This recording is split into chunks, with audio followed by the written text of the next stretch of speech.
So anyway, effing Mike 12. Now this is a guy I like because the first sentence he says is taste really isn't that subjective. Oh, that's an internet opinion.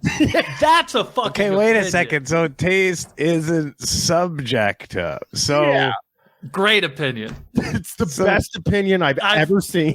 There's nothing you can say to that. What a great opinion. that's a fucking banger of an opinion. That is really because, like, if somebody drops you in that lap, that in your lap, what do you do to that?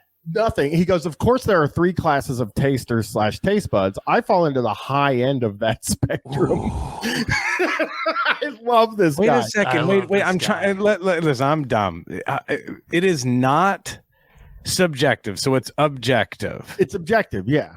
So it's like everyone tastes the same thing is what he's trying. I think is he's what saying he's that claiming. stuff tastes good or it tastes bad. Yes. The same to everyone. I mean, but isn't that don't necessarily matter? There's no cultural. There's no. That's physiologically, isn't there the thing? Like, doesn't cilantro taste like soap for some people? Nope. Well, no. Actually, it tastes doesn't like actually. cilantro to every person. That's what you heard, maybe, but apparently not. Nope. I love when people have the confidence to just be the arbiter of the universe. Yeah. No. Everyone tastes the same thing. Yeah. It's such an aggressive opinion that I love it because you can tell that he truly believes that. Mm-hmm. And God, that is so good. Yeah, that's really. He's just great. Effing Mike is great. He goes, but good food is good food. I don't really understand your premise here. If you suck, you go out of business. If you're good, you have a line wrapped around the building. If you're mediocre, you embarrass the rest of us. Critics are important. I would much rather hear of a problem and address it rather than hear nothing. It's important. So effing Mike probably, I guess, doesn't understand.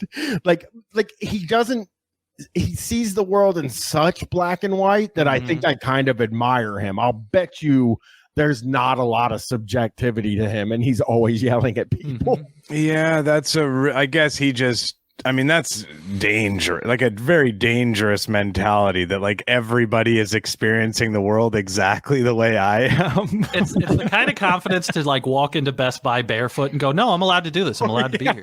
I can do this. No, check the rules. I can do this. Yeah. You're not going to start. You're going to have to drag me. That's the kind of confidence you have to make that statement. Yeah, well, he also comes back later and he goes, people that come to my restaurant are what I call true foodies. At least for the most part. We try really hard to give them new and tasty things to try. We are passionate about the food we prepare, and our base tends to be passionate too. The one thing that annoys me is when a self-proclaimed foodie claims they don't like something. For instance, olives. Maybe you shouldn't eat nasty olives from a tin can. Do some exploring. So, okay, so yeah, I respect foodies unless they try to tell me that something doesn't taste good. Then I'm like, what the fuck are you talking? Yeah, well, no, not that I think. It's subjective. Yeah, that's what I'm saying. Not that I think. Something that does taste good, Brian. Olives. It's true. Something that is a good tasting food, and you're going to come in and say it isn't, and then you're also claiming to be a foodie, but you're like incorrect about that one food. It is suspicious, definitely. I am a huge fan of olives. I got to give it up to olives. So I don't want to hear any disparaging comments. I don't want to embarrass myself here, so I'm just going to go ahead and say, yeah, no, I love olives. I'm a glutton, so like olives are a great snack for me because I'll get the pitted olives, and if I get unpitted olive, I'll eat them black or green. I like the big green ones, the Kalamata ones. Yeah, okay. Bigger the better. I like big olives because you got to scrape.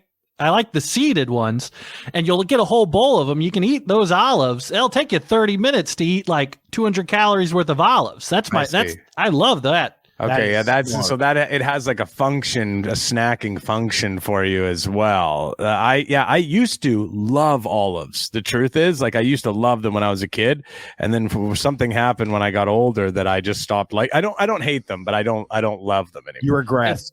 It's goblin food. I always talk about that with Andrew. Goblin food is like snails, oysters, olives, anything pickled is goblin food. All that stuff is great to me. All that stuff I love.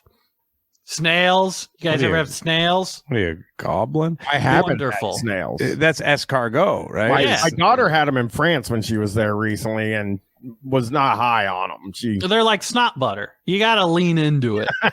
I don't. Yeah, just I'll never have them again, just because of the thing you just said about snot butter. It's gonna stick with me, and I'm never gonna be able to eat them ever again. But I did have them somewhat recently and didn't hate them. I had them for the first time.